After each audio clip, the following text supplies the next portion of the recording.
Ha llegado el momento de escuchar la palabra de Dios. Un potente mensaje extraído de las Sagradas Escrituras. En la voz del pastor Carlos Hoyos. Como el tiempo apremia. Entonces, vamos a comenzar con una pregunta que ha llegado, y es en el sentido de el por qué muchos pastores envían a sus propios hijos al ministerio. O sea, hay como una inquietud, que llegan algunos a pensar que cuando un hijo de pastor sale al santo ministerio es en el lenguaje popular, ¿no?, por ser amigo, por ser el hijo del pastor. Y entonces eso le genera inquietud, y pues quiero hacer una aclaración al respecto, o más bien responder a dicha inquietud. En primer lugar, yo siempre he dicho que el hijo del mecánico llega a ser mecánico, y el hijo del policía termina siendo policía, y el hijo del profesor termina siendo profesor, y el hijo del político termina siendo político. ¿Por qué el hijo del pastor no puede ser un pastor? Es otra pregunta que yo haría. Ahora bien, es bueno que las personas, como los pastores que tienen hijos y envían sus hijos al ministerio, pues en el momento de hacerlo sean muy objetivos. ¿Ya? Sean objetivos. Es decir, que el candidato hijo de pastor sea alguien a quien, primero, sea de comprobada fidelidad a Dios. Segundo, que se le haya comprobado su vocación al santo ministerio. Que no mire el ministerio como una fuente de empleo. Porque ese fenómeno no solamente está afectando, según esta persona, en el campo de la familia pastoral, sino que también está afectando a muchas personas que aspiran al santo ministerio como una fuente de empleo, desconociendo que el ministerio es algo totalmente diferente. Yo decido ser médico y me preparo para ello. Claro. Yo decido ser ingeniero y me preparo para ser ingeniero. Yo decido ser policía y entonces me voy a la escuela y me preparo para ser policía. Pero para ser pastor es un llamamiento de Dios.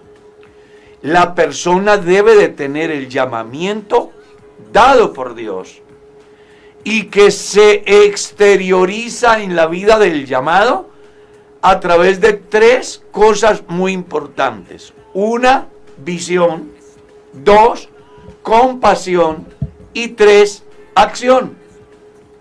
Luego que esto se da, es muy importante que quien aspira al santo ministerio tenga en cuenta que no se puede autoproclamar a sí mismo, sino que debe de permitir el conducto regular establecido por Dios, que es la iglesia, a través de las autoridades que vienen a ser, de alguna manera, el tercer filtro. ¿Por qué? Porque para una persona ingresar al ministerio, sea hijo de pastor o no lo sea, mínimo debe de pasar por tres filtros. Primero, el llamamiento de Dios. Segundo, el aval de la iglesia. Y tercero, el visto bueno de su pastor superior. Y cuarto, el filtro que define en sí lo que se ha de dar en la vida de ese aspirante al ministerio, que son los directivos distritales. Entonces, no vaya a pensar usted que ser pastor es tan fácil. Recuerde, primero necesita que Dios le llame. Segundo, necesita que la iglesia donde él es miembro le dé un aval en el campo de el buen testimonio que la iglesia pueda dar de él. Se necesita que su pastor superior vea en él la vocación y en consecuencia lo oriente, lo encauce y además lo pueda presentar ante las autoridades de la iglesia. Y una vez que está allí, él debe de reunir unos requisitos que en caso de no reunirlos, por más que diga, pues no podrá pasar. Entonces, yo sí quiero dejar en claro que no tengo ningún prejuicio en el que un hijo de un pastor sea pastor. Me parece maravilloso, creo que es algo muy bueno. Dos, que ese hijo de pastor tenga en cuenta que el ministerio no es un empleo. Amén. Claro. ¿Ya? Y que en ese campo quiero ir hasta aquellos que quieren ser pastores sin tener el llamamiento de Dios. Y ahí es donde Dios habla a través de Pablo al pastor Timoteo acerca de tener cuidado de no imponer sus manos con ligereza sobre nadie, porque puede resultar siendo partícipe de pecados ajenos.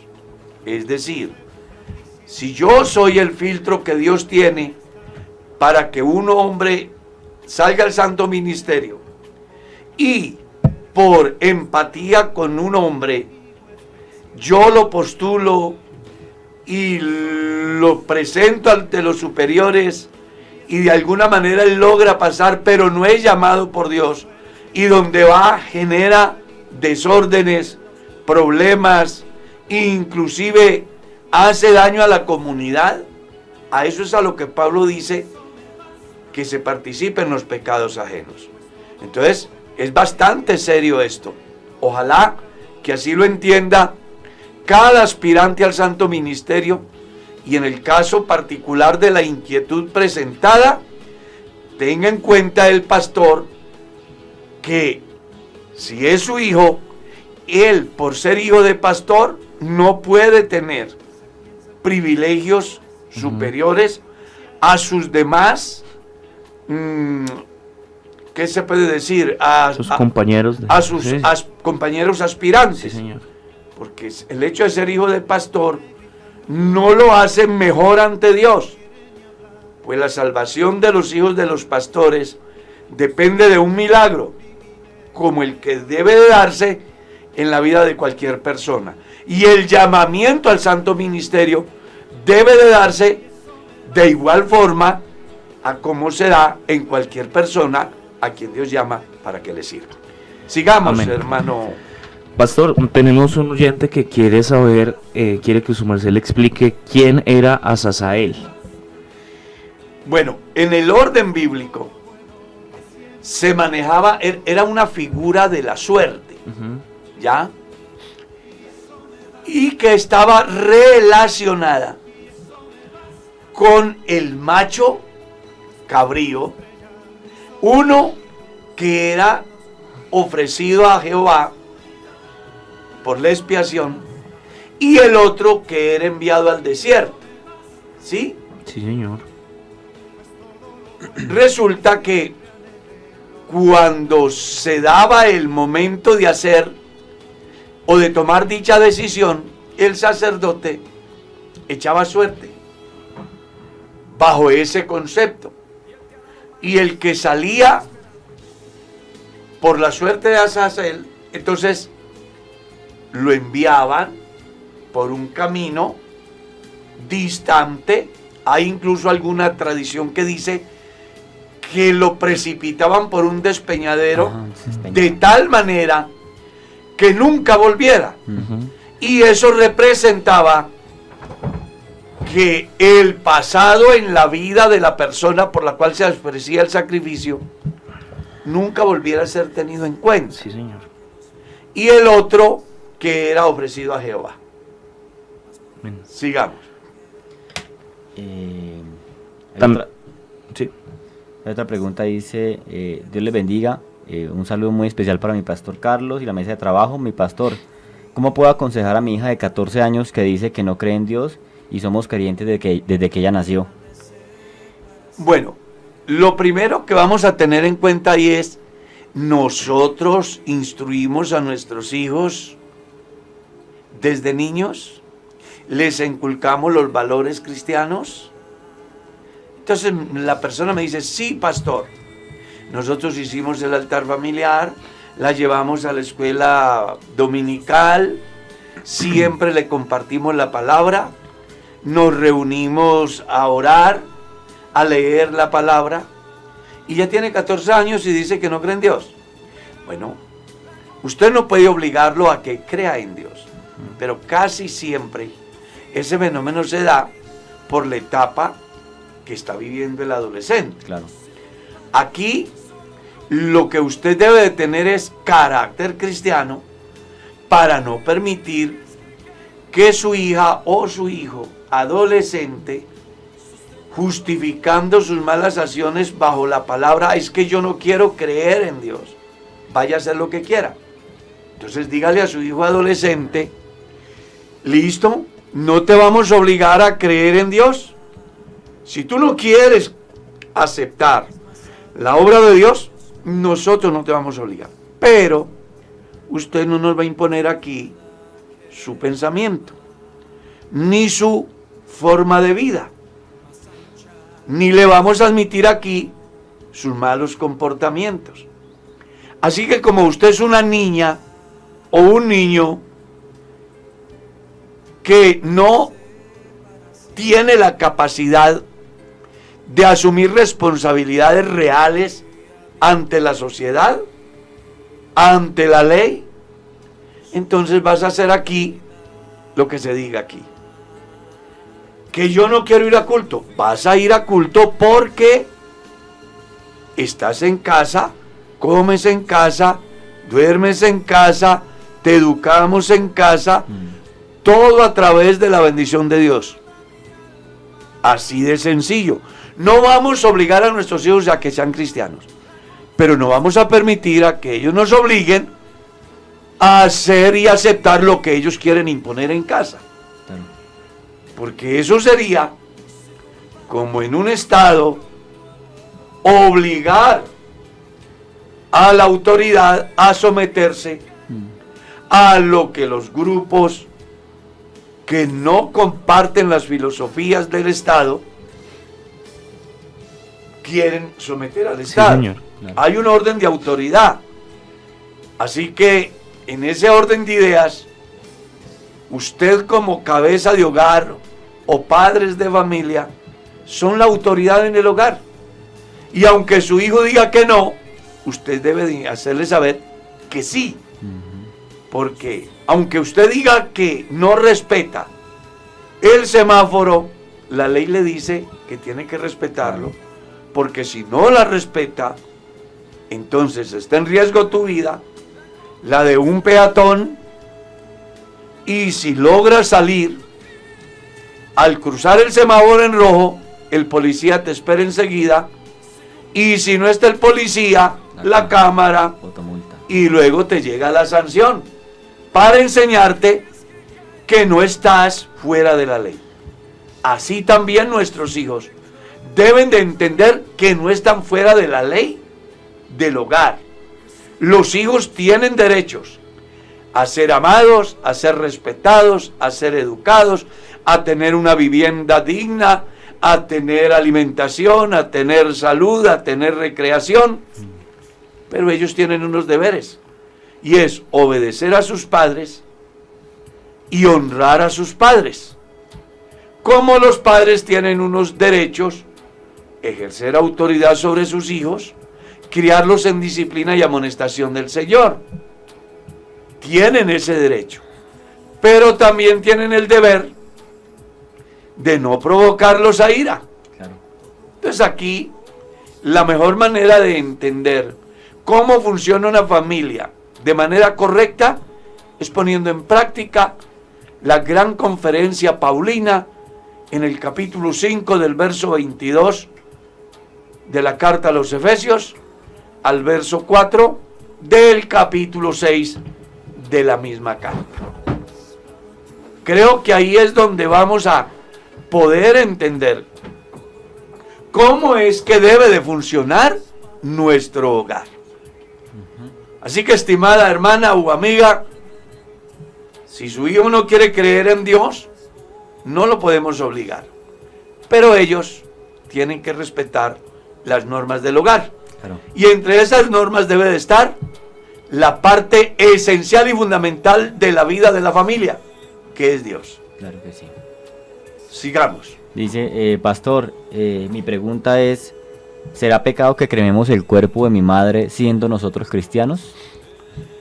Hay dos vertientes con relación a ello. Quiero planteárselas y yo le voy a decir lo que pienso. Aclaro, no es la iglesia, lo que yo pienso. Porque en ese campo no he mirado en toda mi vida cristiana una postura de la iglesia. Pero le voy a hablar de esas dos vertientes. Unos dicen que no está bien la cremación, ¿ya? Que porque en el día de la resurrección, ¿cómo se va a dar? Si se convierte en cenizas. Y que por esa razón, pues no se debe. Porque en la resurrección, pues imagínense, piensan ellos que si las cenizas se las lleva el viento, ¿cómo hará para reunir el cuerpo? eso? Otros piensan que no. Y lo hacen basados en el sentido de que la diferencia de la ceniza, la diferencia del polvo, no es cosa como para establecer limitantes para la salvación o la resurrección. Yo en lo personal creo que el cuerpo del ser humano es el vehículo movido por el combustible que se llama Espíritu de Dios, el cual Dios retira de ese vehículo, y que lo que importaba en ese vehículo, más que lo material, era lo que en él estaba, que es la razón, la conciencia misma, el alma. Entonces uno sí debe de tener en cuenta que cuando llega la muerte, el cuerpo, sea cremado o no, o devorado por las fieras, o se descompuso al sol y al agua, pues eso no quiere decir que el día de la resurrección no va a resucitar. Eso me hace pensar a la pregunta de los saduceos, que no creían en espíritus ni en resurrección. Claro. Y se le acercaron a Jesús para tentarle diciendo que hubo un hombre que se casó y no dejó descendencia. Y la tradición era que el hermano que le seguía debía de tomar a la viuda para hacerla su esposa, y el primer varón que naciera sencillamente reemplazaría a su padre en todos sus aspectos. Y le dicen que ese fenómeno se dio, y esta mujer pues se casó con sus 7 hermanos. Ninguno de ellos tuvo familia, de ninguno de ellos. Claro. Entonces le preguntan a Jesús, ¿en la resurrección de cuál de ellos será? Y Jesús fue claro: necios, ignoráis las escrituras y el poder de Dios. ¿Por qué? Bueno, porque en la resurrección el Señor va a resucitar a las personas no con esos prejuicios, sino a cada uno, no importando dónde estén ni la forma como haya llegado al final. si en ceniza o en el alimento o simplemente en el polvo de la tierra. El poder de Dios en la resurrección se refleja porque Él tiene la autoridad de dar vida a todo aquello y hacerlo de tal manera que pueda asumir la responsabilidad el día que se dé el juicio, hablando de los que no creyeron al Evangelio, y que se dé el levantamiento de los muertos en Cristo en la primera resurrección. Entonces, en mi caso personal no veo ningún problema o ninguna ventaja en que se creme o no se creme. Aquí lo importante de él o de ella es que fueron cristianos. Después de la muerte hay algo claro. Yo sé que mi Redentor vive. Claro. Amén. Pastor, nos escribe nuestro oyente y quiere que por favor su merced le explique el capítulo 3, el versículo 15 del libro del Génesis, refiriéndose específicamente a la simiente de la mujer. ¿Quién es la simiente de la mujer? Bueno, es la primera profecía que aparece en la Biblia relacionada con la venida del Cristo. Si usted mira bien, Pablo escribiendo en la carta a los romanos dice que el pecado entró por un hombre y por el pecado la muerte. Y así también por un hombre la justificación. Amén. Observe usted que el Génesis 3 es donde el Señor hace algo que es muy importante que usted como lector de la Biblia tenga en cuenta. Primero, es la tentación y la caída del hombre. Dios había puesto al hombre en el huerto con un objetivo claro, el de cuidarlo y labrarlo. Y le había hecho una advertencia sobre los beneficios de oír la voz de Dios y la tragedia de escuchar la voz del enemigo. Cosa que Adán y Eva prestaron más atención a la voz del enemigo que a la voz de Dios y comieron de fruto prohibido. En ese momento el hombre cae de la gracia de Dios y enfrenta una situación compleja, como es la muerte. Dios en su propósito eterno, pasado, tenía previsto un plan llamado restauración del hombre a través de la obra propiciatoria hecha en Cristo a favor nuestro. Por eso aparece la enseñanza que mientras el enemigo morderá el talón o el calcañar, la simiente de la mujer le aplastará la cabeza, haciendo alusión que el único daño que Satanás podría hacer en el Cristo sería provocarle la muerte en el campo físico, pero que con la resurrección Satanás sería derrotado de una vez por todas. Ahora, bien, es bueno que tengas en cuenta que cuando se habla de la simiente de la mujer, está haciendo alusión nada más y nada menos a la obra del Espíritu Santo en la persona por medio de la cual el Cristo ha de venir. Porque tenga en cuenta que ninguna mujer tiene simiente. La mujer es el campo donde el hombre siembra la semilla. En el caso de María, ningún hombre sembró la semilla.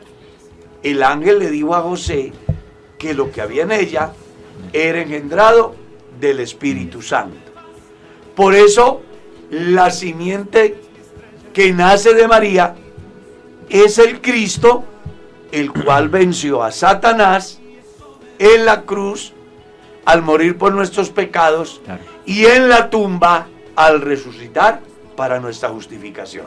En otras palabras, la simiente de la mujer de la cual habla Génesis 3:15 es Jesús. Amén, amén. Sigamos. Pastor, nos preguntan en el canal de YouTube de Kennedy Gospel Radio, ¿por qué cuando oro me tiemblan las manos? También veo esto en hermanos. ¿A qué se debe, pastor? Perdone, llevo poco tiempo en la iglesia del Señor. Eso se llaman fenómenos religiosos. En el campo de la filosofía de la religión, eso entra en ese campo llamado fenómenos religiosos.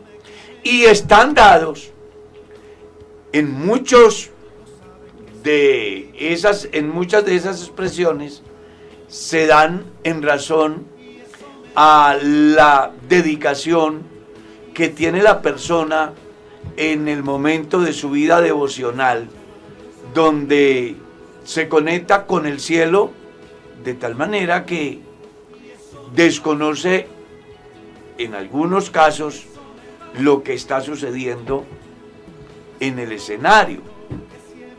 Esa expresión de temblar sus manos también es similar a la de llorar a gritos o a la de derramar lágrimas, que son simplemente resultados de lo que el individuo está sintiendo al estar conectado con el mismo Dios.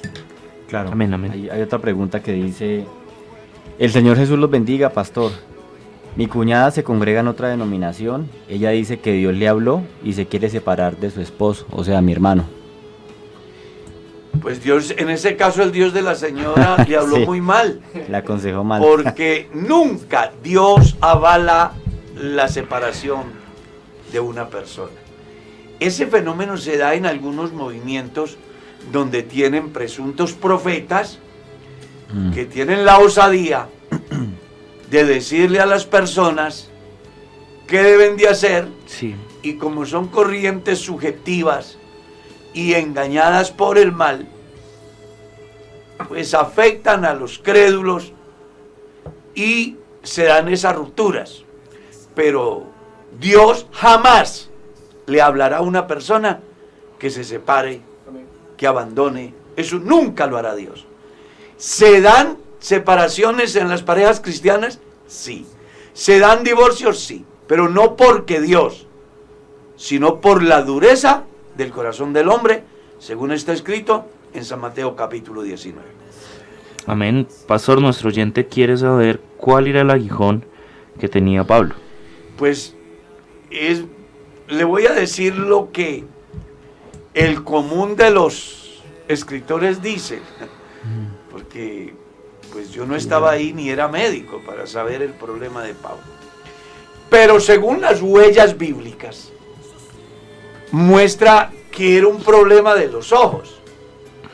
Si usted mira a Pablo escribiendo en la carta a los Gálatas, dice: mirad con cuán grandes letras os escribo, aplicándolo a que los que tienen la limitación del oído hablan duro porque piensan que no los escuchan porque ni él se escucha.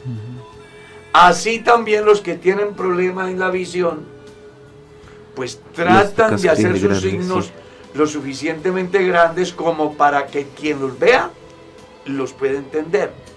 Pero ojo, Pablo escribiendo en la carta a los Gálatas dice que él es consciente que si hubiera dependido de los hermanos, ellos les hubieran dado sus ojos. Ahora bien, en la carta a los Corintios, Pablo dice que para que no lo exaltase su grandeza, es decir, la soberbia, porque Pablo llegó a ser un hombre muy influyente, y en el conocimiento anticipado de Dios, sabía el futuro de Pablo, sabía las posibilidades que podía tener Pablo de envanecerse de tal manera que atribuyese sus éxitos no a la gracia de Dios, sino a sus propias estrategias y capacidades. Y por eso dice Pablo que fue permitido de parte de Dios que el enemigo venga y le causase, pues, la lección. Sí, señor. Por la cual, cada vez que se pueda observar en un espejo, mire cuán desagradable es y entiende entonces que lo que él ha logrado y lo que él es no es por su capacidad, sino por la obra de Dios. La mayoría de los escritores piensan que era una enfermedad en sus ojos. Sí, señor. Hay otra pregunta acerca, bueno, hay dos personas que preguntan algo relacionado. Dice, la primera, pastor, yo conozco una esposa de pastor que se pinta el cabello. Yo pregunto, ¿es pecado o no? Muchas gracias. Y hay otra que dice, pastor, Dios lo bendiga, yo como creyente me pinto el cabello de negro, ¿por esto puedo perder la salvación? La Biblia no dice que pierde la salvación. La Biblia tampoco dice que la hace más santa. Son cosas que están a disposición del individuo. Si una persona piensa que el tinturarse su cabello le hace pecador, definitivamente pecadores. Según escribe Pablo en la carta a los Romanos capítulo 14, del verso 22 en lo adelante, hablando en otro contexto, pues se trataba de alimentación. Pablo llega a la conclusión que las personas, cuando hagan lo que hagan, deben de hacerlo con fe, conscientes que lo que no proviene de fe es pecado. Entonces aquí la Biblia no muestra un texto que diga prohibido, tampoco dice permitido. Eso es el equivalente a que no le va ni a santificar ni a condenar, pues las cosas que aparecen determinantes para la eternidad del hombre en cuanto a salvación o condenación están bien claras en la palabra de Dios. Sí, señor. Continúa nuestro oyente preguntándonos, nos dice el oyente, ¿puede alguien? Se le fue. Sí, se me fue. Dice, mantengo depresión y miedo, dice nuestro oyente. Ansiedad.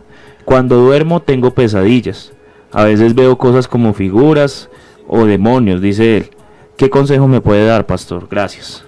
Lo primero que quiero decirle a él y a muchas personas que se dejan afectar de esos fenómenos es que los demonios no se dejan ver.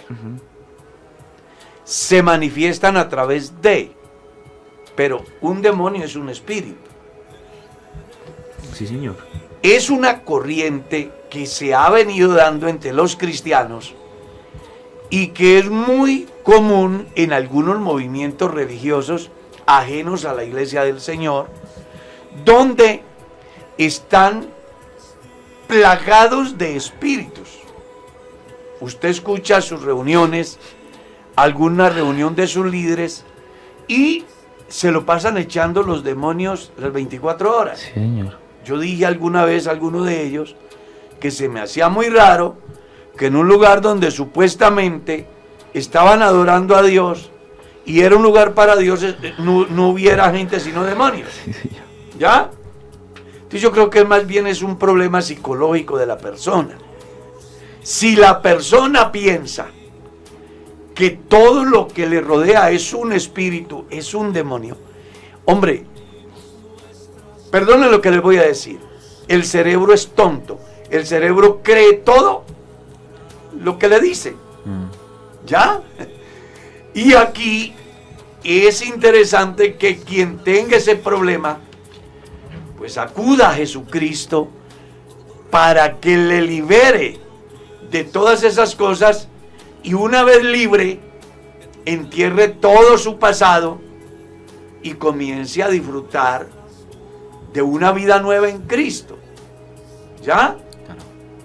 Con respecto a la ansiedad, pues hay una cantidad de opiniones al respecto, pero casi siempre la ansiedad refleja la inseguridad del presente y del inmediato futuro.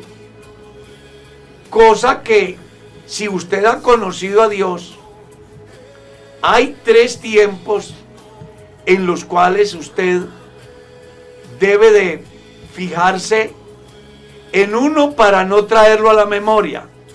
Me refiero al pasado. El otro para no vivirlo, que es el futuro. Y solo aprovechar el tiempo del presente. Porque ayer no existe. Y mañana tampoco. Y usted lee en la Biblia que así lo dejó ver Jesús. El pan nuestro de cada día, Dánoslo hoy. Amén, amén. Hoy ha llegado la salvación a esta casa. Hoy es el día aceptable. Si hoy oyeres su voz, hoy estarás conmigo en el paraíso. Si usted mira las expresiones de Dios en su palabra con relación al tiempo, no lleva al hombre ni a vivir el pasado ni a vivir el futuro. Y cuando hubo un hombre que organizó unas bodegas para almacenar todo el producido de su hacienda, una vez que lo ha logrado, dice: alma, tienes bienes para muchos días. La divina respuesta del cielo fue: necio, hoy vienen a reclamar tu alma y lo que has provisto, ¿de quién será? Enseñándole con eso que no vale la pena que te dejes afectar por el incierto del futuro cuando tienes tantas cosas lindas en el presente. Claro. Entonces, la mejor manera de liberarte de la ansiedad, del estrés, de las pesadillas, del pasado, del futuro, es acudiendo al lugar donde los peregrinos encuentran descanso.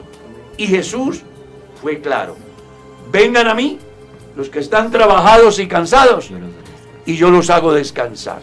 Un hombre o una mujer que viene a Jesús y entrega todas sus cargas a los pies de Jesús, no debe de tener ansiedad ni preocuparse absolutamente por nada, solamente vivir su presente en las manos de Dios. Sí, señor. Claro. Dice, pastor, ¿uno como cristiano puede tomar vino? Puede, sí. Usted puede tomar vino, puede bailar, puede fumar, puede hurtar, puede vivir en adulterio, puede hacer lo que quiera. Pablo dice: todo me es lícito. Claro. La pregunta es: ¿me conviene? Ujú. Usted sí sabe que los expertos en toxicología dicen que el cuerpo sufre un cambio con el solo consumo de una sola copa. Claro. Y si usted está en una reunión de matrimonio, de 15 años, de aniversario, lo que sea, y te tomas un vino, abordas tu vehículo y en la esquina está el policía, te hace el pare y te hace el examen, sales con grados de alcohol, tu carro a los patios, tu comparendo. Y si así lo mira la sociedad, las normas, la escritura va más allá. Escuche lo que le dice Salomón a quienes hoy les agrada consumir vino. No miréis al vino cuando rojea en la copa, porque entra suavemente, mas al fin como serpiente morderá.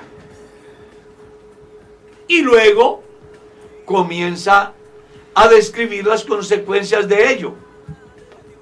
¿Para quién el hay? ¿Para quién los golpes en balde? ¿Para quién lo amoratado de los ojos?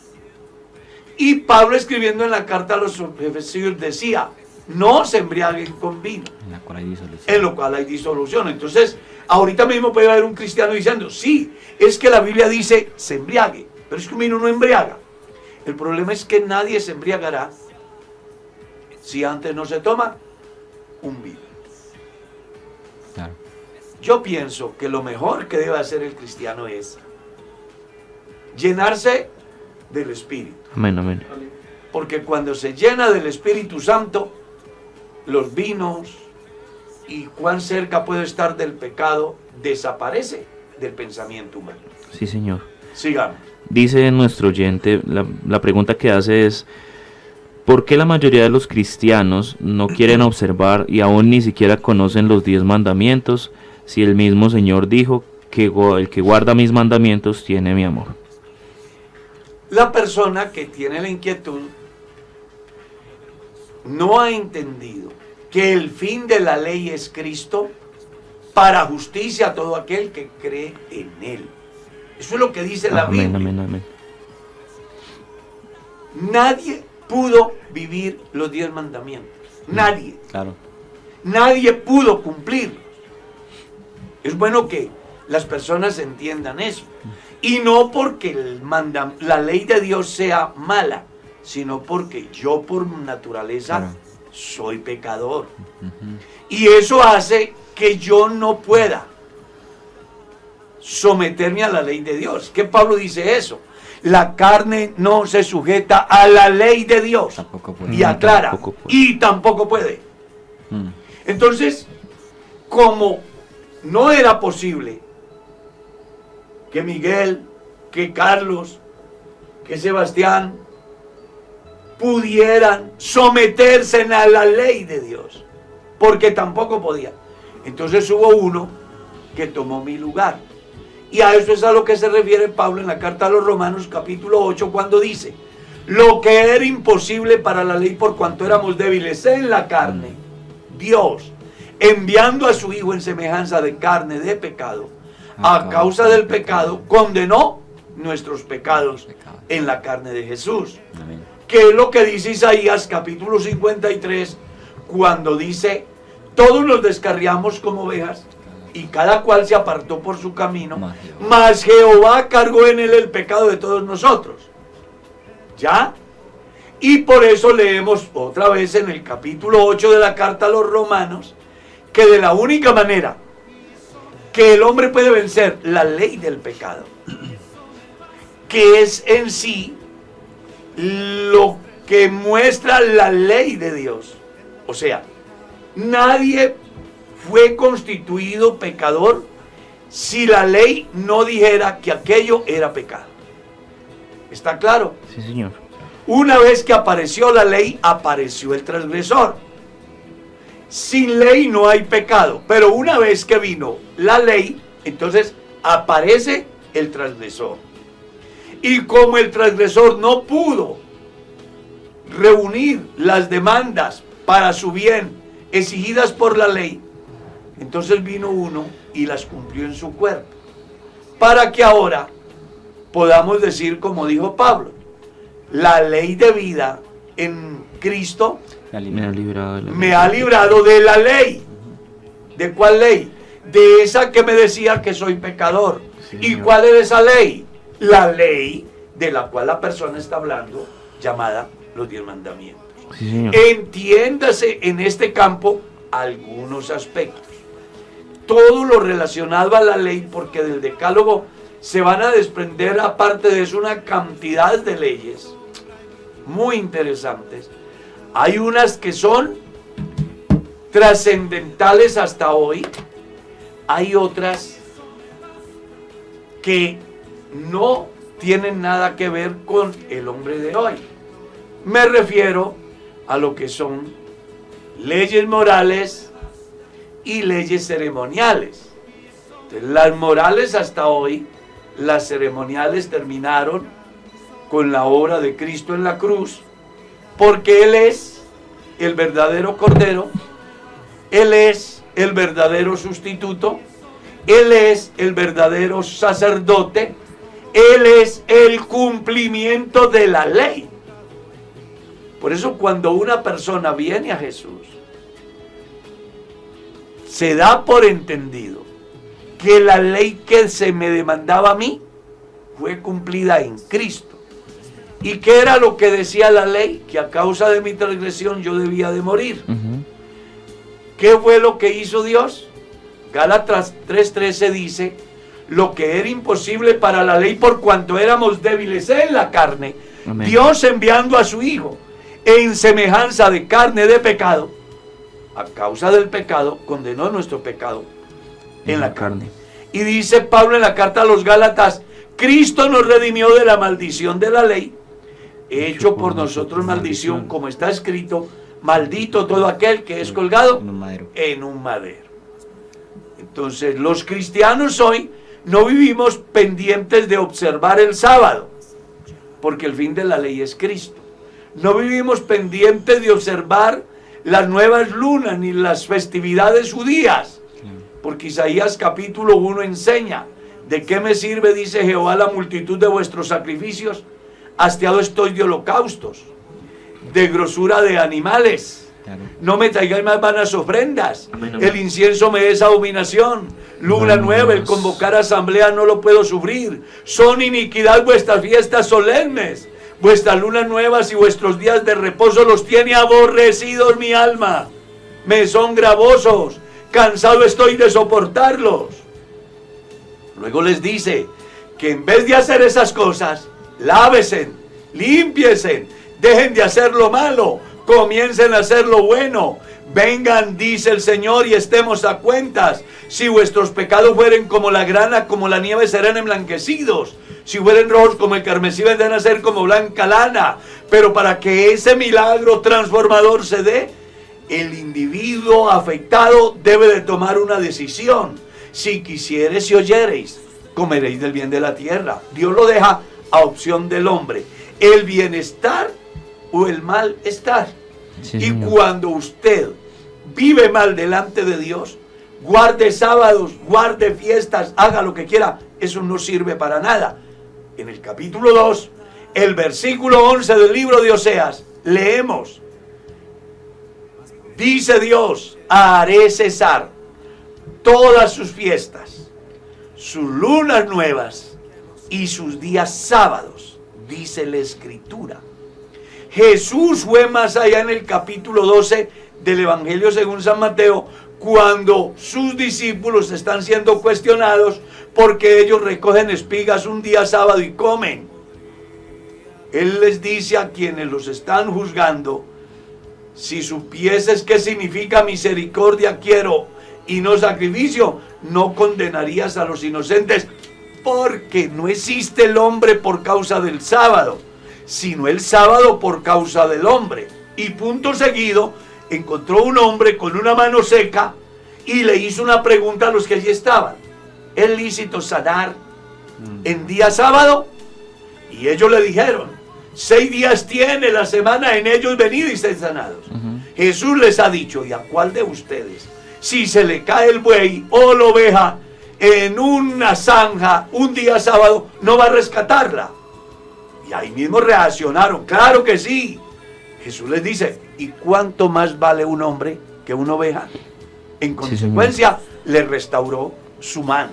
Claro. Pablo, escribiendo en la carta a los colosenses, que estaban siendo afectados por la escuela griega en el campo del gnosticismo, donde se lesionaban determinados días y eventos de índole religioso, y que querían que los colosenses vivieran acorde a esas demandas, él les dice: nadie les juzgue en comida o en bebida, o en días de fiesta, luna nueva o día de reposo.